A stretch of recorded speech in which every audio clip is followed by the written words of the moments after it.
मुझे दर्द हो रहा है।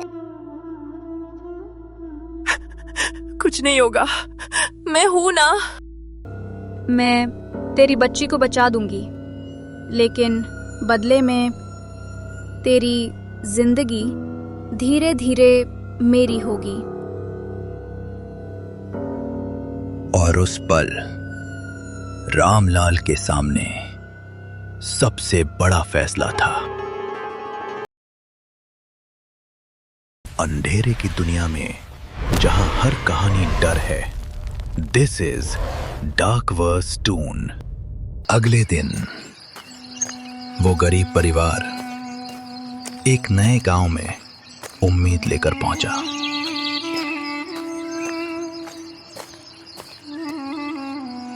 लेकिन उस गांव के लोग उन्हें देखकर कुछ अलग ही नजर आ रहे थे। कौन हैं ये लोग? साहब, हम मजदूर हैं, काम की तलाश में आए हैं। रहने के लिए कोई जगह मिल जाए तो। काम तो मिल जाएगा, लेकिन रहने की जगह। गांव वालों के चेहरों पर एक अजीब सा डर था। उन्हें हवेली में भेज दो। एक जगह है, पुरानी हवेली, वहां कोई नहीं रहता। कोई नहीं रहता? क्यों? बस यूं समझ लो, वो जगह ठीक नहीं है।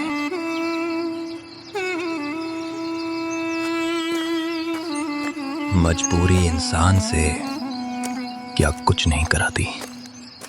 और उस दिन रामलाल ने वही रास्ता चुना जिससे लौटकर बहुत कम लोग आते हैं। वो हवेली सालों से बंद पड़ी थी, जहां ना कोई आता था, ना कोई लौट कर जाता था। पापा, ये जगह अच्छी नहीं लग रही।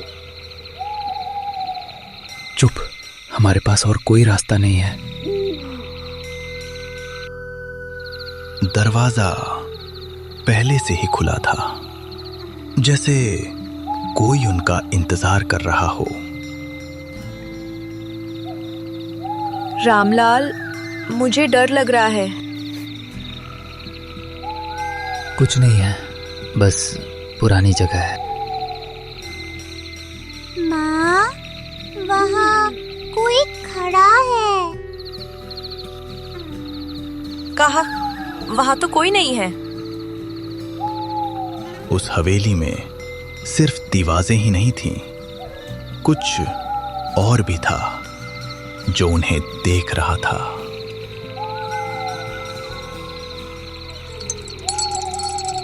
उन्हें नहीं पता था कि उस रात वो अकेले नहीं सो रहे थे।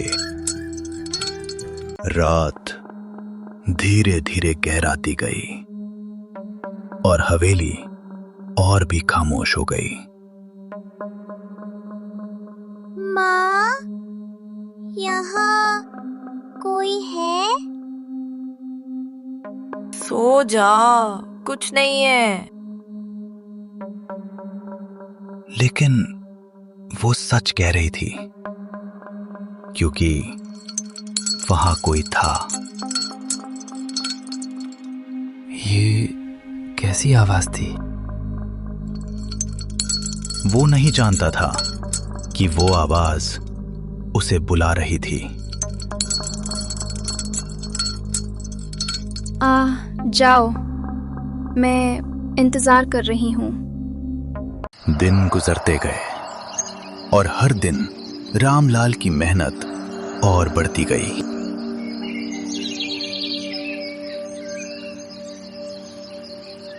बस इतना ही मिलेगा, लेना है तो लो। मेहनत पूरी, लेकिन पेट आधा भी नहीं भरता था। तुम लोग खा लो, मुझे भूख नहीं है। माँ, तुम क्यों नहीं खा रही?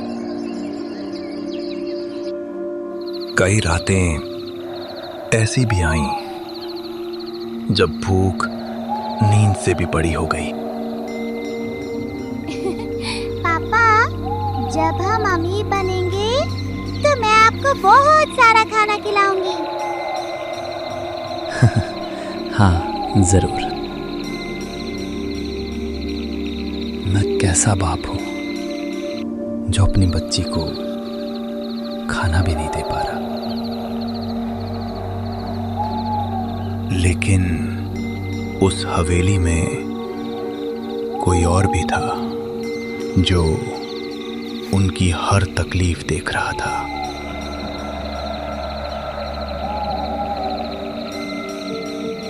कुछ दिन बीत गए और फिर एक दिन उस घर की खुशियां अचानक थम गईं। माँ, मुझे बहुत ठंड लग रही है। अभी ठीक हो जाएगी, मैं यहीं हूँ।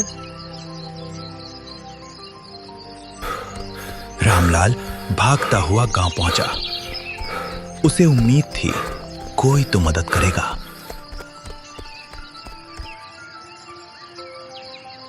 वैद्य जी, मेरी बच्ची को बचा लीजिए।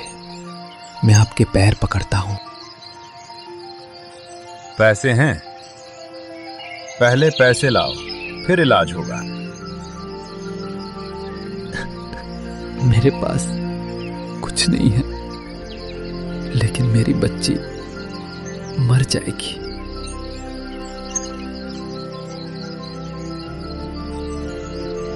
गरीबी इंसान से उसका सब कुछ छीन लेती है। और उस दिन रामलाल से उसकी उम्मीद भी।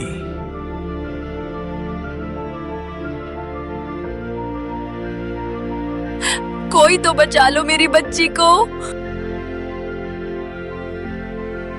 और उसी रात हवेली फिर से जागने वाली थी। उस रात नींद उस घर से कोसों दूर थी और मौत बहुत करीब। माँ, मुझे दर्द हो रहा है। कुछ नहीं होगा, मैं हूं ना। हे भगवान, मेरी बच्ची को बचा लो। मैं सब कुछ दे दूंगा। रो मत, मैं उसे बचा सकती हूँ। कौन है? जिसे तुमने बुलाया है। उस रात पहली बार रामलाल को एहसास हुआ कि उसने किसी और को पुकार लिया है। अब मैं आ गई हूँ। अंधेरे में वो परछाई अब साफ होने लगी थी और उसके साथ एक सच्चाई भी। मैं इस हवेली की मालकिन हूँ और मैं भी एक माँ थी। मेरी बच्ची भी ऐसे ही तड़प तड़प कर मरी थी और मैं कुछ नहीं कर पाई। मेरी बच्ची को बचा लो। मैं कुछ भी करूंगा। कुछ भी? सोच लो, इंसान जो देता है वो कभी वापस नहीं मिलता। नहीं रामलाल, ये ठीक नहीं है। ये कोई इंसान नहीं है। मैं तेरी बच्ची को बचा दूंगी, लेकिन बदले में तेरी जिंदगी धीरे धीरे मेरी होगी। और उस पल रामलाल के सामने सबसे बड़ा फैसला था। वो पल जब एक बाप भगवान और शैतान के बीच खड़ा होता है। अगर मेरी जान से मेरी बच्ची बच सकती है तो मैं तैयार हूं।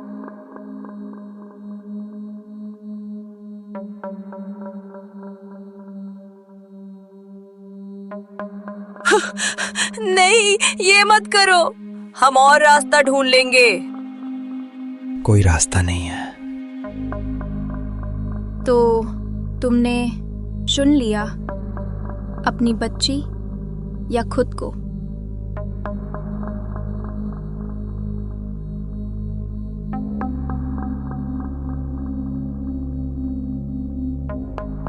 मेरी बच्ची बचा लो, बाकी सब ले लो। याद रखना, आज से तेरी हर सांस मेरी होगी। और उसी पल एक सौदा हो गया जिसकी कीमत धीरे धीरे चुकानी थी। सुबह हुई और उस घर में पहली बार सन्नाटा था। रामलाल, इसका बुखार चला गया। माँ, मुझे अच्छा लग रहा है। सच में? मेरी बच्ची, तू ठीक हो गई। जिस चमत्कार का इंतजार था वो हो चुका था, लेकिन हर चमत्कार कीमत मांगता है। अब वो मेरी है और तू भी। और उस दिन रामलाल ने अपनी सबसे बड़ी कीमत चुकानी शुरू कर दी। बच्ची ठीक हो गई थी, लेकिन कुछ और बदल गया था। रामलाल, तुम ठीक तो हो? हाँ, मैं ठीक हूं। उसका शरीर यहां था, लेकिन उसकी आत्मा कहीं और। हर रात कोई उसे बुलाता था।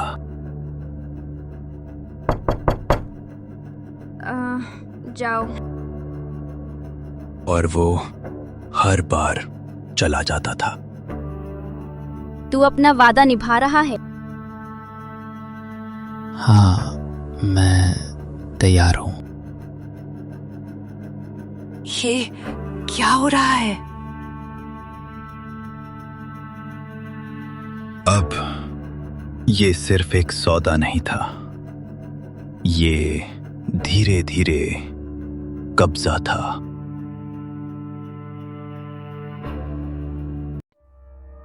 उस रात सीता ने वो देख लिया जिससे सब कुछ बदलने वाला था।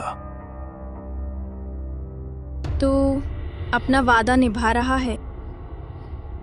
हाँ, मैं तैयार हूं। ये इंसान नहीं है। अब उसे समझ आ गया था कि वो सौदा सिर्फ जान का नहीं था।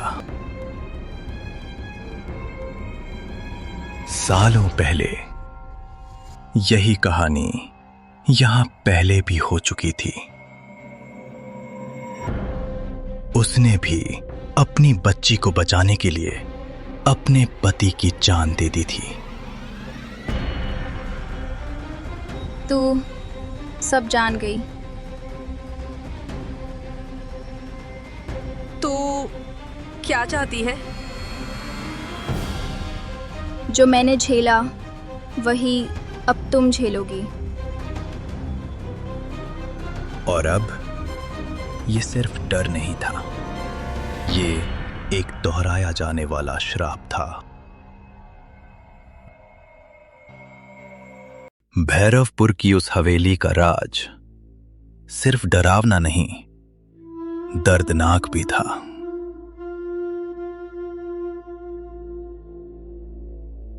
कभी ये हवेली खुशियों से भरी थी, जहां एक मां अपनी बच्ची के साथ रहती थी। लेकिन एक दिन वही कहानी शुरू हुई। बच्ची बीमार पड़ी और हालात वही थे। और तब उसने भी वही गलती की, उसने मौत से सौदा कर लिया। बच्ची बच गई, लेकिन उसका पति चला गया। उस दिन उसने सब कुछ खो दिया और उसी पल वो इस हवेली से बंद गई। मैं अकेली नहीं हूं। हर वो जिसने सौदा किया यहीं रह गया। और अब रामलाल अगला था। आप फिर आ गई? अब वो सिर्फ रामलाल नहीं, उसकी बच्ची भी उस दुनिया से जुड़ चुकी थी। मैं तुझे कभी दर्द नहीं होने दूंगी। आप अच्छी हो? गुड़िया, वहां कोई नहीं है। लेकिन अब बहुत देर हो चुकी थी। अब समय आ गया है। मैं तैयार हूं। सालों पुराना श्राप अब फिर से पूरा होने वाला था। आज मैं अकेली नहीं रहूंगी। और अब एक फैसला सब कुछ बदलने वाला था। उस रात हवेली ने अपने दरवाजे बंद कर लिए। अब कोई बाहर नहीं जा सकता था। समय आ गया है। अब तू मेरा होगा। मैं तैयार हूं।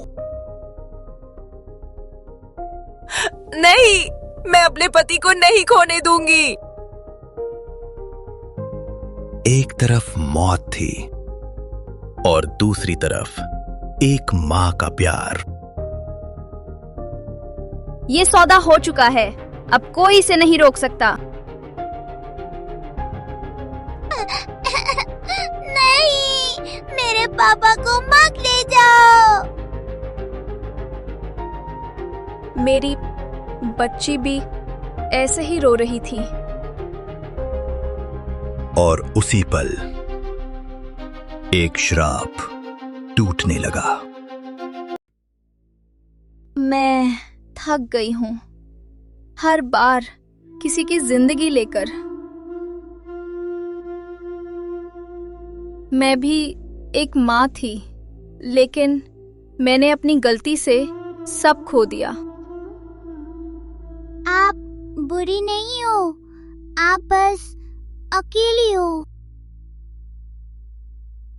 आज मैं ये श्राप खत्म करती हूँ। और पहली बार उस हवेली ने किसी को छोड़ा था। लेकिन कुछ कहानियां कभी पूरी तरह खत्म नहीं होती।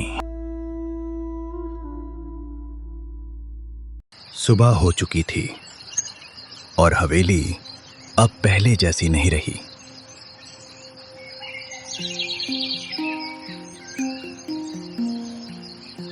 रामलाल ने अपनी सबसे बड़ी लड़ाई जीत ली थी और इस बार उसने कुछ खोया नहीं।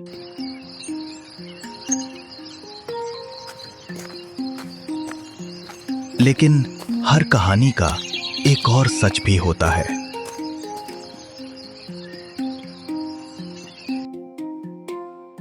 कहते हैं उस हवेली में आज भी एक मां अब भी इंतजार करती है।